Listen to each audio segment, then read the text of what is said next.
Hello दोस्तों, उम्मीद करती हूँ आप लोग अच्छे होंगे। दोस्तों, अगर आपने हमारे चैनल को सब्सक्राइब नहीं किया है तो प्लीज़ सब्सक्राइब कर लें। तूतू मैं।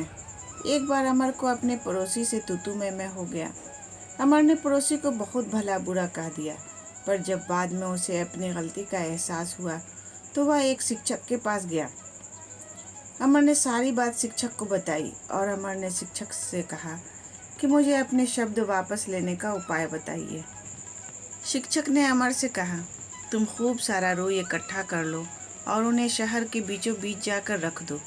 अमर ने ऐसा ही किया और फिर शिक्षक के पास आया।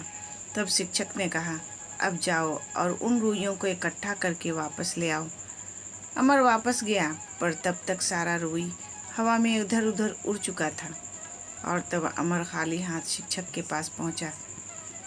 तब शिक्षक ने उससे कहा कि ठीक ऐसा ही तुम्हारे द्वारा कहे गए शब्दों के साथ होता है। तुम आसानी से इन्हें अपने मुंह से निकाल तो सकते हो, पर चाह कर भी वापस नहीं ले सकते। कुछ कड़वा बोलने से पहले यही याद रखो कि भला बुरा कहने के बाद कुछ भी करके अपने शब्द वापस नहीं लिए जा सकते। हाँ, तुम उस पड़ोसी से जाकर माफ़ी ज़रूर मांग सकते हो और माफ़ी मांगनी भी चाहिए, पर इंसान की फितरत कुछ ऐसी होती है कि कुछ भी कर लीजिए इंसान को कहीं ना कहीं तकलीफ़ हो ही जाती है।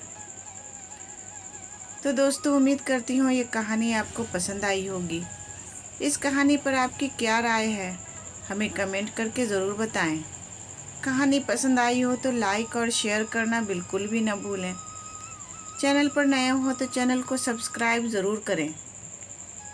कहानी पूरा सुनने के लिए आपका बहुत बहुत शुक्रिया दोस्तों।